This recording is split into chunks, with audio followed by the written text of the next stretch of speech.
শ্রী গুরু জয়। উপস্থিত হয়ে গেছি আপনাদের সামনে একটি অপূর্ব লীলা কাহিনী নিয়ে। আজকের আমরা জানব হিন্দু ধর্মে একাদশী তিথির একটি বিশেষ গুরুত্ব রয়েছে। এই দিনে মূলত ভগবান বিষ্ণুদেবের পুজো করা হয়। বছরে মোট 24টি একাদশী পড়ে, আর প্রত্যেকটি নাম, মাহাত্ম্য এবং ব্রত কথা আলাদা আলাদা হয়। পাপ মোচনী একাদশীর সঙ্গে একটি পৌরাণিক কাহিনী জড়িয়ে আছে। তাই আজকে আমরা পাপ মোচনী একাদশী শুধু জানবো না, সঙ্গে জানবো একটি ব্রত কথা, যা এই ব্রতের গুরুত্বকে তুলে ধরে। কাহিনী অনুসারে যে সাধু সন্ন্যাসীরা সৌন্দর্যের মোহে পড়ে এবং নিজেদের তপস্যা তারা ভুলে যান, তারাও এই একাদশীর ব্রত পালন করে মুক্তি লাভ করতে পারেন। অন্যদিকে যারা এই ব্রতের গুরুত্ব না বুঝে ভোগ বিলাসে মত্ত থাকেন, তাদের ঘোর নরকবাসী হতেই হয়। বিশ্বাস করা হয়, যে ভক্ত এক মনে এই ব্রত পালন করেন, তিনি মৃত্যুর পর বৈকুণ্ঠ লোকে শ্রী হরি শ্রী চরণে স্থান পান। যারা এই ধরনের অজানা লীলা কাহিনী, অজানা তথ্য এবং অজানা শ্রীপাদ জানতে ইচ্ছুক, এবং যারা এখনো পর্যন্ত শ্রী গুরু চরণেশু এই চ্যানেলটিকে সাবস্ক্রাইব করেননি, আপনারা অবশ্যই সাবস্ক্রাইব করবেন এবং একটা লাইক করে দেবেন। লাইক করলে অনেক উৎসাহ পাই। সঙ্গে যারা যারা এই ধরনের অজানা তথ্য কাহিনী জেনে সমৃদ্ধ হবেন, তাদের মধ্যে শেয়ার করে ছড়িয়ে দিতে ভুলবেন না। শুরু করছি আজকের নিবেদন। মহারাজ যুধিষ্ঠির শ্রীকৃষ্ণকে বললেন, হে জনার্দন, চৈত্র মাসের কৃষ্ণপক্ষের একাদশীর নাম এবং মাহাত্ম্য কৃপা করে আমাকে বলুন। তখন ভগবান শ্রীকৃষ্ণ বললেন, হে ধর্মরাজ যুধিষ্ঠির, আপনি ধর্ম বিষয়ক প্রশ্ন করেছেন। এই একাদশী সকল পাপ থেকে নিস্তার বা মোচন করে বলে এই পবিত্র একাদশী তিথি পাপ মোচনী নামে প্রসিদ্ধ। রাজা মান্ধাতা একবার লোমশ মুনিকেও এই একাদশীর কথা জিজ্ঞাসা করেছিলেন। তার বর্ণিত সেই বিচিত্র উপাখ্যানটি আপনার কাছে বর্ণনা করছি, আপনি মনোযোগ দিয়ে শ্রবণ করুন। প্রাচীনকালে অতি মনোরম চৈত্ররাত পুষ্প উদ্যানে মুনিগণ বহু বছর ধরে তপস্যা করতেন।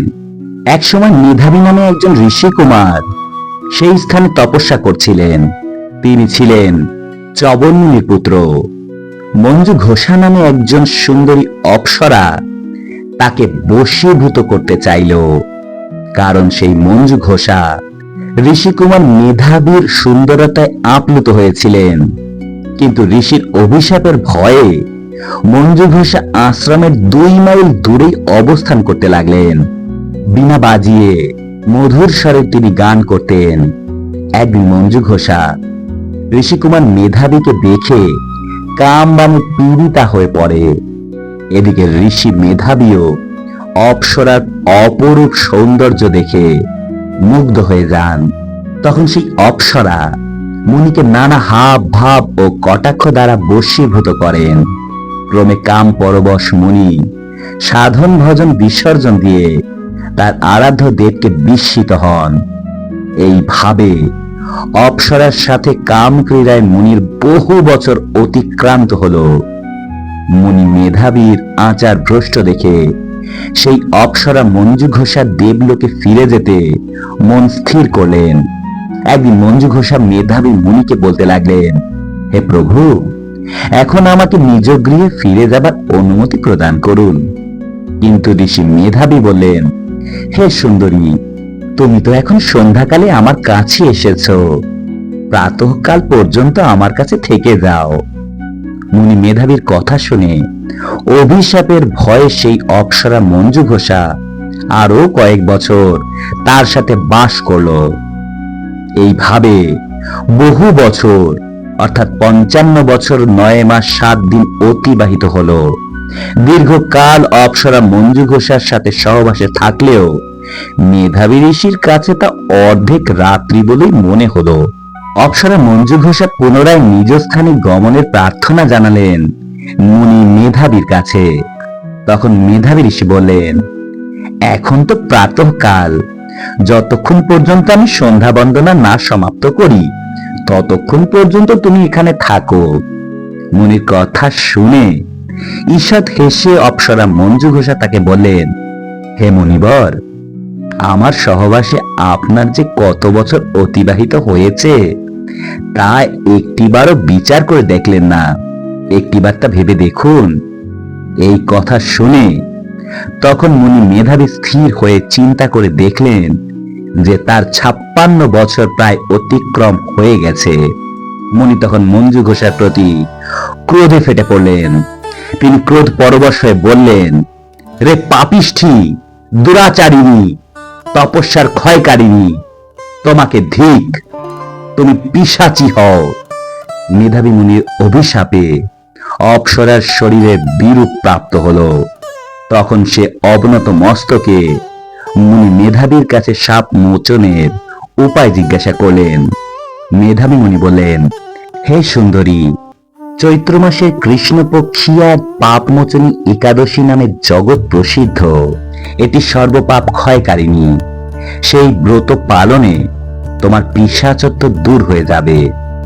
এরপরে মেধাবী মুনি তার পিতা চবন মুনির আশ্রমে ফিরে এসে পিতার কাছে ক্ষমা ভিক্ষা চাইলেন এবং তিনি বললেন, এক অপ্সরার সঙ্গদোষে আমার মহাপাপ হয়েছে পিতা।